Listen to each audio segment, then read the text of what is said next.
Okay, let's dig into this. You've brought quite a stack today. Yeah, it's fascinating stuff. We've got the Ten Commandments, wilderness temptations, Revelation, even the Garden of Eden. All weaving together, surprisingly. So our mission, right, is to pull out these threads. We want to understand these eternal commandments and what rest really means in this context. Exactly. And there's a pattern here that I think is deeply relevant for you listening. All right, let's start right at the foundation. That statement before the commandments even begin, I am the Lord your God who brought you out of Egypt, out of the house of bondage, sets the stage. It really does. And what's critical right away is how that first commandment, you shall have no other gods before me. Well, it directly mirrors a core temptation. Which one are you thinking of? Think about the wilderness, turning stones into bread. Ah, okay. Immediate survival. Precisely. It's about putting that immediate need, that desire, ahead of, well, a higher principle. Our sources actually call this the lust of the flesh, or, profane things. Like the fruit in the garden, eatable and desirable. Exactly like that. Same pattern. Yeah. And the sources suggest that when you abandon that guiding truth just for instant gratification, well, you risk losing something important. What's that? They term it prophetic authority, your moral compass, basically, your ability to see clearly, to know the right path.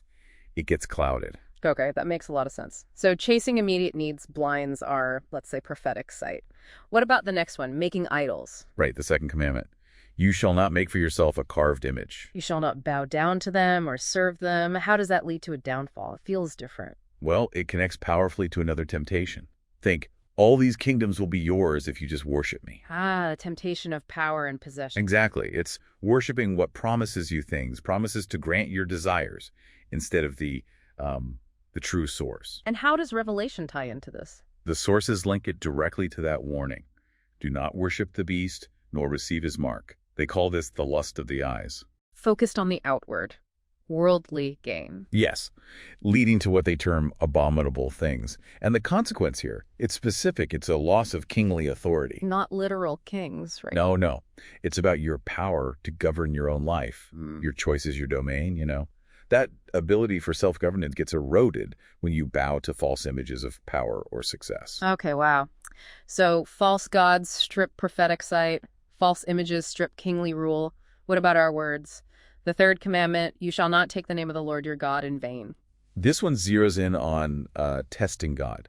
Remember the temptation to jump from the temple, to sort of force God's hand, prove divine protection? Right, that test. Our sources connect this to blasphemy. Right. Claiming divine power for yourself, saying, I am also a god, or maybe you won't really die, that kind of thing. Echoes of the garden again. You will be like God. Precisely.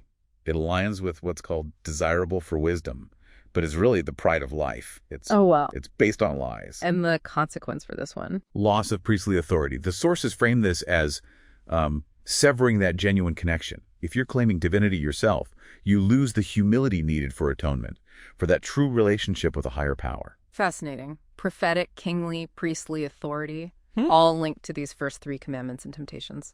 Okay, that brings us to number 4. Remember the Sabbath day to keep it holy.